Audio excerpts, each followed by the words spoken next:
Je ne sais pas si on va tomber directement sur le thème ou encore vous avez un développement à faire sur ce sujet-là. Oui, merci beaucoup. Aouz billahi minash shaitanir rajim, bismillahir rahmanir rahim. Je pense que sur la personnalité de Jésus, il y a plusieurs opinions par plusieurs personnes, par plusieurs religions. Il faut que nous sachions d'abord que les autres, qu'est-ce qu'ils pensent.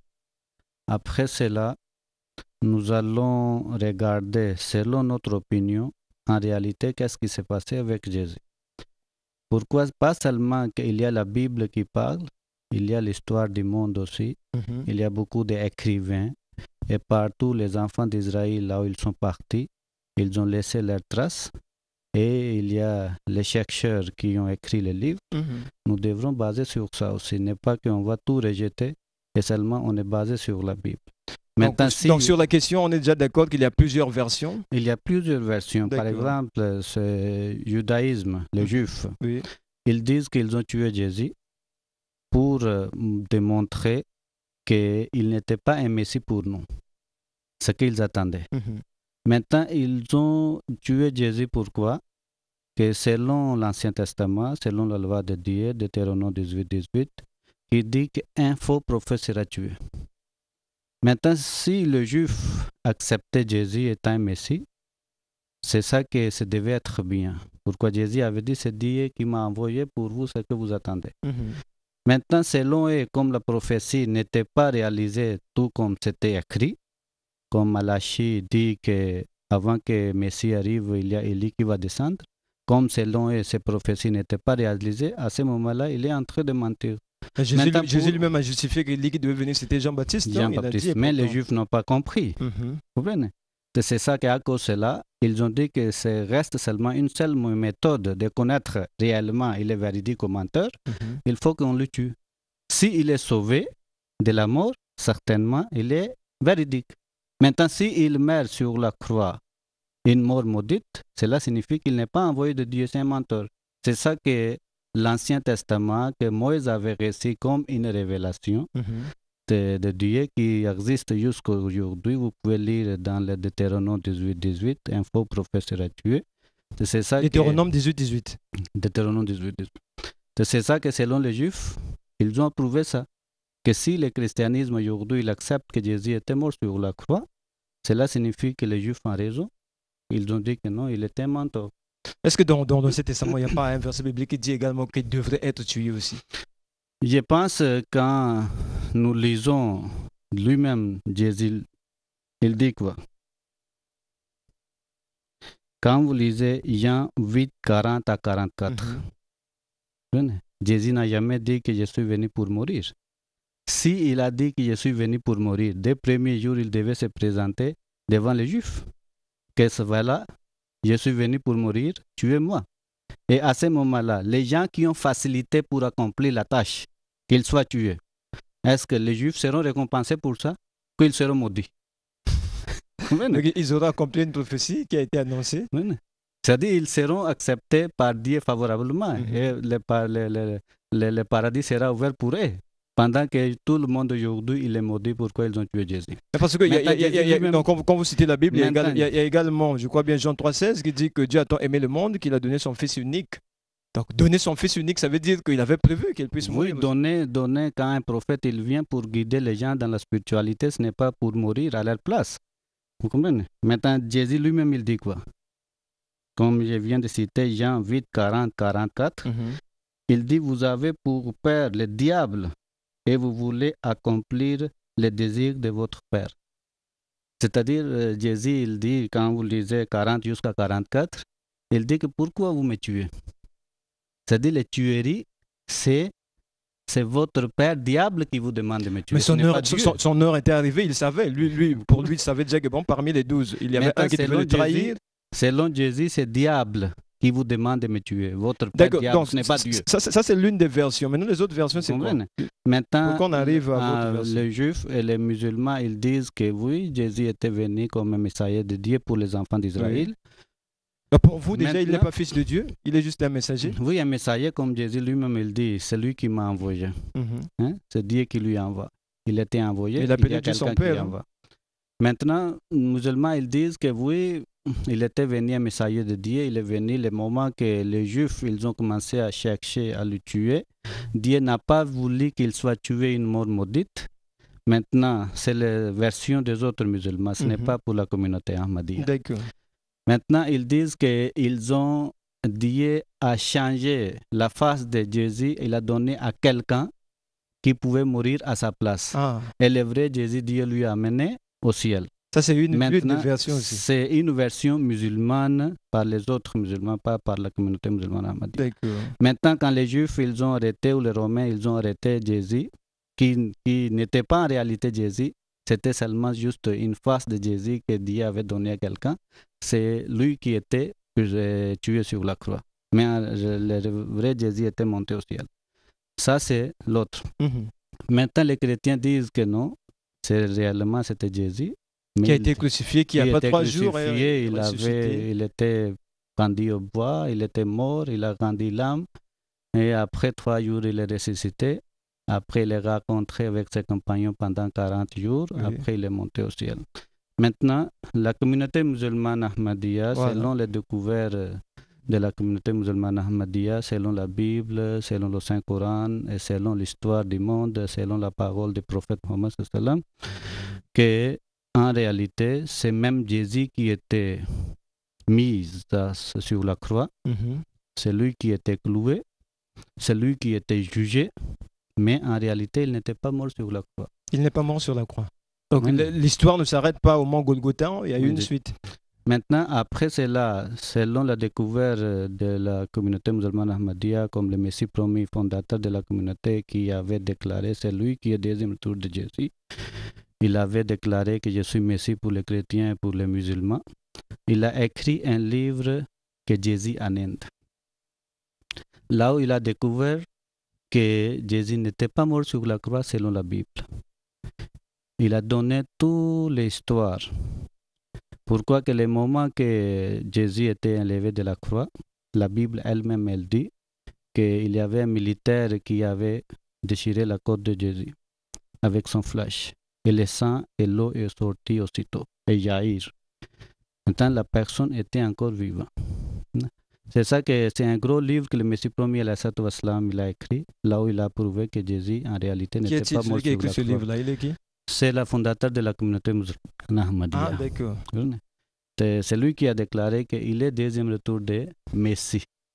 Tout comme Jean-Baptiste, il était deuxième retour d'Élie, comme Jésus avait dit. C'est ça la version de la communauté musulmane ahmadiyya. Mais d'abord, nous regardons le Saint-Coran. Le Saint-Coran, il dit Kataballahu la'aglebanna ana wa rusuli. Quand Dieu envoie un messager, Dieu ne rappelle pas tant qu'il ne progresse pas. Mais vous appuyez sur le Coran alors que vous devrez vous appuyer normalement sur la Bible. C'est là où l'histoire de Jésus est relatée. Oui, même dans le Saint-Coran, Dieu a relaté l'histoire. Maintenant, Dieu a dit encore Wajihan fi dunya wal akhirah wa minal muqarrabin. À propos de Jésus, Dieu a dit que le fils de Marie sera honoré dans le monde aussi, dans l'autre, au-delà aussi. Maintenant, si nous acceptons les versions des chrétiens, qu'il était arrêté, persécuté, chicoté, d'injurier, et jusqu'à ce qu'ils ont mis sur la croix et mort une mort maudite, comme c'est écrit dans le Galates 3:13. Ça, ce n'est pas honoré. Ça, c'est tellement... Mais la résurrection, il n'y a pas plus que ça, puisque lui-même de son vivant, il a ressuscité Lazare, qui était déjà mort depuis 4 jours. Du coup, quand on parle de la résurrection, il y a plus d'honneur à ça. Et sur ça, le Messie promis, il a dit qu'il y a les écrivains chrétiens qui ont exagéré. Les écrivains chrétiens ont exagéré. Non, mais donc, quand on écrit le Coran, on n'exagère pas. Quand c'est la Bible. Vous n'allez pas trouver quelque chose dans le Saint-Courrier qui est contre la nature de l'homme. Si vous trouvez quelque chose, comme ça, vous allez me demander. Maintenant, dans le christianisme, tout ce qu'ils disent, tout ce que vous venez de dire, c'est étonnant pour une personne. Vous comprenez? Pourquoi Dieu a dit qu'une fois la personne qui est morte, il ne viendra pas encore sur la terre. Il est mort pour toujours. Non, c'est le corps qui meurt, mais l'esprit ne meurt pas. Oui, mais l'esprit ne meurt pas. La mort, c'est quoi? La séparation de l'esprit avec le corps. Oui. Maintenant, est-ce que vous avez déjà vu qu'une personne est déjà morte et l'esprit, il revient encore dans son corps? Mais le cas de Lazare qui est resté 4 jours. C'est ça que est-ce que il y avait les témoins qui ont témoigné. Est-ce que le judaïsme, quand ils ont vu ces signes, est-ce qu'ils étaient fous de chercher problème avec Jésus, c'est lui qui peut donner la vie à une personne qui est déjà morte. Il est écrit noir sur blanc. Il est puissant. Maintenant, pourquoi il cherchait encore le tuer? Mais il était venu pour accomplir sa mission. Et puis... Maintenant, le problème, c'est quoi? Le Messie promis, bon, ça change quoi en fait, la réalité? Ça change quoi? Le Messie promis, il a dit qu'une personne qui est déjà morte, il ne vient pas. C'est un domaine que là où nous ne connaissons pas qu'est-ce qui se passe après. Donc quand on parle du retour, oui, nous ne connaissons pas. Vous comprenez? Maintenant, le Messie promis, si il dit que si le christianisme, ils disent qu'il y avait les gens qui étaient ressuscités, pas seulement que les arts étaient ressuscités, et il y a les pasteurs qui disent que Jésus a rendu l'âme sur la croix, il y a beaucoup de tombeaux qui étaient ouverts et beaucoup de saints non, c'est ce qui est écrit dans la Bible. Beaucoup de saints qui étaient sortis. Ils ont regagné leur maison. Maintenant, qu'est-ce qui s'est passé après? Est-ce qu'ils ont relaté l'histoire? Qu'est-ce qui s'est passé après? Est-ce que les gens ont posé la question? Nous ne connaissons pas après la mort, qu'est-ce qui se passe? Non, mais même les arts aussi. Non, la Bible ne dit pas qu'ils ont regagné leur maison, ils sont ressuscités. Ils sont sortis, ils sont partis. Ils sont montés avec Jésus-Christ. Ils sont partis. Maintenant, est-ce qu'ils ont relaté l'histoire? Qu'est-ce que même les arts qui ont passé 3-4 jours là-bas dans l'autre monde, est-ce qu'il a dit qu'est-ce qui se passe là-bas? Est-ce qu'on a posé la question sur eux? Oui, maintenant, même Jésus lui-même. Nous sommes au premier siècle. Maintenant, même personne qui a touché cette histoire, ils n'ont pas écrit pour que nous profitons aujourd'hui. Ah oui, mais tout n'a pas été écrit malheureusement. Si on pouvait tout écrire, je crois bien dans la Bible, on dit également que Jésus a fait beaucoup d'autres choses qui ne sont pas écrites dans la Bible. Et que si on avait écrit, personne ne pouvait avoir... Cela signifie que c'est incomplet. C'est incomplet. Maintenant, s'il y a une chose qui est incomplète, on ne peut pas baser sur ça. Vous comprenez? Maintenant, quand nous regardons les missions de Jésus selon la Bible, la mission de Jésus était que je suis venu pour chercher les brebis perdues de la maison d'Israël. Comprenez? Il n'était pas venu pour tout le monde. Maintenant, comme c'est écrit Matthieu 10:5 et Matthieu 15:26. Et pour le deuxième retour de Jésus, c'est que jusqu'aujourd'hui, ils attendent qu'il viendra pour chercher les chrétiens du monde entier pour amener dans le paradis. Pour le deuxième retour, Jésus ne viendra que seulement pour les enfants d'Israël selon Jésus, selon la Bible toujours. Par exemple, Pierre, il a demandé que nous avons quitté notre maison à cause de toi. Nous sommes en train de souffrir à cause de toi. Nous aurons quoi comme la récompense? Maintenant, Jésus a répondu quoi? Jésus a dit qu'en deuxième fois, je vais revenir. Vous les 12, vous serez tous vivants. Et vous allez juger les 12 tribus des enfants d'Israël. Ce sera une récompense pour vous. Peut-être c'est une révélation. Vous prenez peut-être les choses à la lettre. Hein? Peut-être c'est une révélation quand on dit qu'ils étaient vivants. Parce qu'ils ne meurent pas. Comment on appelle? À la montagne de la transfiguration, on dit que Jésus-Christ, quand il était là, il y a eu Élie et Moïse qui étaient apparus. C'est ce qui est écrit dans la Bible. Donc, certainement que lorsqu'on parle de la mort ou d'être vivant, il ne s'agit pas certainement d'être vivant physiquement. Peut-être c'est l'esprit. Maintenant, est-ce que l'esprit il juge les gens physiquement? Mais ça c'est un mystère. Maintenant, c'est ça que chez les chrétiens, c'est que quelque chose on ne comprend pas, il dit c'est toujours mystère. Mais Dieu ne révèle pas les mystères. Et il faut comprendre aussi que Jésus n'était pas venu pour tout le monde. Il y a une autre prophétie qui se trouve dans le Nouveau Testament. Le retour, c'est qui? Donc vous dites que... Maintenant, écoutez. Oui, allez-y. Quand Jésus parlait devant la foule, souvent il utilisait les paraboles. Vous comprenez? Oui. Mais les compagnons, ce que Jésus avait pris, ils ne comprenaient pas aussi ces paraboles. Après il demandait. Maintenant, quand il s'est paré avec la foule, là, il commence à maintenant expliquer les paraboles. Maintenant, les compagnons s'étonnent. Mais pourquoi tu ne dis pas dans la public? Il dit afin qu'ils ne sachent pas la vérité, ils n'aient pas la foi. C'est la loi, la parole, c'est pour vous seulement. Maintenant, s'il était venu pour voir, pourquoi il était en train de séparer les gens? D'accord, on va chuter parce que... Maintenant, qu'est-ce qu'on doit retenir de tout ce que vous avez dit là? Maintenant, selon nous, si Jésus était venu, s'il était mort ou il n'était pas mort, il était juste pour les enfants d'Israël. Et ce n'était pas pour tout le monde. Ce n'était pas pour tout le monde. C'est ça que nous devrons retenir selon la Bible, c'est le verset que je viens de réciter. Maintenant, les enfants d'Israël ne se trouvaient pas seulement à Palestine, là où Jésus était venu. Il faut lire aussi l'histoire de la Bible, Ancien Testament. Quand nous regardons que quand les enfants d'Israël étaient chassés, ils étaient déportés, Et il y avait seulement 2 tribus qui étaient restées en Palestine. Maintenant, les 10 tribus se trouvaient où? La Bible... à ce sujet-là, oui, le royaume était divisé en deux. Il y avait maintenant le royaume de Judée, le royaume d'Israël. Mais il y avait plusieurs. C'est-à-dire les gens qui sont quittés la Palestine, ils sont dispersés dans le monde entier. Oui. Ils ont commencé à donner, c'est-à-dire ils étaient appelés par le judaïsme, pas des enfants d'Israël. Maintenant, pour lire qu'ils étaient dispersés dans le monde, et Esther 1.1 et 8.9, qui va vous approuver que même les enfants d'Israël se trouvaient en Inde. Ah ouais. En Inde, à Perse, à Iran, qu'aujourd'hui nous sommes, et Afghanistan, une côté de Pakistan, jusqu'à Chine, jusqu'à Éthiopie, Iran, même Irak. Ce sont les zones là où tous les 10 enfants d'Israël se trouvaient. Maintenant, quand nous lisons l'histoire, par exemple, de Cachemire, là où plupart, nombreux, tous les Cachemiriens, ils sont des enfants d'Israël. Les gens d'Afghanistan. Mais quelqu'un d'autre pouvait s'appeler également Jésus là-bas aussi. Oui, c'est vrai. Maintenant, tous les gens d'Afghanistan, ils sont les enfants d'Israël. À ce moment-là, nous allons lire un peu l'histoire qui sont écrites par les écrivains, les historiens. Ils ont visité jusqu'à Cachemire, ils sont arrivés jusqu'en Afghanistan. Ils ont découvert d'abord leur façon de vivre, leur couleur, leur taille, leurs paroles. Tout se ressemble avec les enfants d'Israël. Et ils ont jugé que... Très bien, monsieur Saïd, vous attaquez beaucoup plus la foi des chrétiens, je ne sais pas. Est-ce que les gens doivent être ébranlés par ce que vous dites, que Jésus, je crois bien, celui qui a sa foi en Jésus-Christ en tant que tel, il accepte qu'il était crucifié, et il est mort et puis il est ressuscité. Maintenant, qu'on ait trouvé une tombe au Cachemire, certainement. Il y a également une tombe qui a été trouvée également en Israël. Il y a un documentaire qui passe. Oui, je pense quand Jésus a dit qu'il y a les autres brebis. Comprenez? Oui. Par exemple, il dit ici, Jean 10, 16, il dit, j'ai encore d'autres brebis qui ne sont pas cette bergerie. Celles-là, il faut que je les amène. Elles attendront ma voix.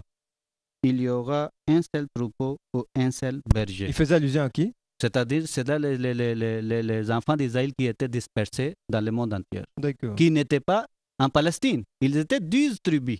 Maintenant, Jésus devait les chercher et amener. D'accord. Vous comprenez? C'est ça que nous disons, que d'abord, les enfants d'Israël qui ont émigré, qui ont quitté Palestine, ils ne sont jamais revenus en Palestine, ils sont restés là-bas. Maintenant, ils ont trouvé aussi certains qui étaient partis en Inde, ils ont accepté les bouddhistes, les Bouddhas. Merci beaucoup, Monsieur Saïd. Donc, sur Jésus-Christ, on comprend bien qu'il y a des choses qui ont été dites, il y a des choses encore à découvrir. On dit on a retrouvé sa tombe en Israël, une tombe familiale. Là, également une autre révélation, on dit qu'on a retrouvé sa tombe au Cachemire en Inde. Bien, bientôt, on dirait qu'on a retrouvé sa tombe peut-être au Congo, à Massengo, plus précisément peut-être, où je salue tous ceux qui nous suivent. Merci, M. Saïd, d'être passé. Je crois bien que vous avez également d'autres révélations à nous dire. Merci beaucoup. Oui. Maintenant, je voulais juste pour dire que nous avons publié un livre, La véritable histoire de Jésus. Ah, d'accord. Vous comprenez? Maintenant, nous invitons tout le monde, pas seulement qu'ils viennent accepter. D'accord, tous ceux qui aiment la culture donc, peuvent faire des recherches, La véritable histoire de Jésus. Très bien, donc pour se procurer ce livre, qu'est-ce qu'ils vont faire? Oui, ils vont lire, ils viennent. Ils viennent chez vous? Oui, ils peuvent venir. Notre porte toujours est ouverte. Maintenant même, ils peuvent nous contacter par le téléphone. S'ils ont quelque chose à dire, on va vous les orienter. Ils peuvent venir. 05 555 42 18. 05 555 42 18. D'accord. Maintenant, il y a beaucoup de sujets à traiter, pas seulement qu'un petit temps qu'on peut traiter. Voilà, les téléspectateurs ont compris. Donc, c'est maintenant une rubrique où les femmes vont parler des langues congolaises, peut-être le lingala, le kituba, le mboshi, bembe, lari, teke, toutes ces langues-là que les enfants peut-être n'utilisent pas. Nous parlons à nos enfants français. Donc Isis Bizwako Onyangue est prête pour nous présenter donc avec Madame Diane Laure Boyangas. Nous allons d'abord suivre donc un clip et juste après, vous aurez donc Isis Bizwako Onyange.